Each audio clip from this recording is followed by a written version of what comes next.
ஆமாங்கண்ணா. அதாவது booth level officer BLO தமிழ்நாட்டில் இன்னைக்கு எலெக்ஷன் கமிஷன் கொடுத்திருக்கபடி 66,537 பூத். அப்ப 66,537 பூத்துக்கு அத்தனை BLO போடணும். அவங்க எல்லாம் ஒரு கவர்மெண்ட் ரேங்க்ல இருப்பாங்க. SDM குறிப்பா நம்முடைய தாசில்தாருக்கு மேல இருக்கிறவங்க அவங்க இன்னைக்கு ஒரு சட்டமன்றத்துக்கு போடணும். அதையெல்லாம் விரைவில் செய்ய வேண்டும் என்று தேர்தல் ஆணையம் CEO சொல்லியிருக்கிறாங்க, தமிழக அரசுக்கு சொல்லியிருக்கிறாங்க. அதனால் விரைவில் செய்வார்கள் என்று நம்புவோம். செயலினா குரல் கொடுப்போம், பேசுவோம். இங்க தானே இருக்க போறோம் அண்ணா. இல்ல அரசு அதிகாரிங்கன்னா அரசு அதிகாரியின் மீது நம்பிக்கை வைப்போம். வரக்கூடிய அரசு அதிகாரிகள் தமிழகத்தில் மிகச் சிறப்பாக பணி செய்வார்கள் என்று நம்புவோம். பொறுத்திருந்து பார்ப்போம். அண்ணே சரியான நேரத்தில் பேசுறேன். ஏன்னா நீங்க நான் சொல்லிட்டேனாவே நீங்க கவனித்துக்குவீங்க. இல்லாட்டி நான் தான் 3 பேர்த்த சேர்த்துனா அது ஒரு 4 பேர் எழுதுவான். நீங்க பசும்பொன் போலியா அவங்க 3 பேர் போனாங்களே பின்னாடி இருந்து ஏக்குனீங்களான்னு எழுதுவாங்க. அதனால் என்னுடைய பொறுமைக்கும் ஒரு எல்லை தான். ஏன்னா நான் பேச ஆரம்பிச்சேன்னா பல விஷயங்கள் பேசிடுவேன். ஆனா நான் பேசக்கூடாது.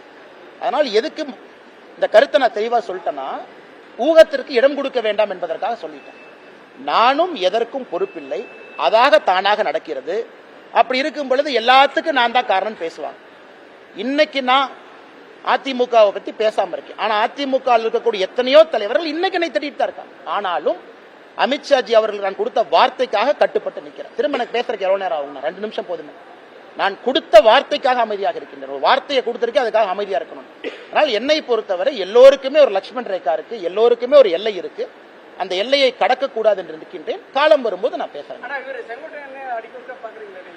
ஏன்னா கோயம்புத்தூர்ல இருந்து சென்னைக்கு பிளைட்ல போலாம், ட்ரெயின்ல போலாம், கார்ல போலாங்கன்னா பிளைட்ல போகும்போது அவர் வர்றாரு, பாக்குறேன். 2 முறை அவரை சந்திக்கின்றேன். 2 முறை விமானத்துல தான் சந்திச்சிருக்கிறேன். ஏற்கனவே சொன்னேன், அன்னை கடந்த முறை தூங்கிட்டாரு, நான் முழிச்சிருந்தேன். அப்புறம் வரும்போது அண்ணன் எந்திரிச்சு வெளியே வந்தாங்க. எதுவுமே பேசுறதுக்கான வாய்ப்பு இல்லை, ஜெனரலா தான் பேசணும்னு. அவருடைய அரசியல் வாழ்க்கை அவருடையது, என்னுடைய அரசியல் வாழ்க்கை என்னுடையது.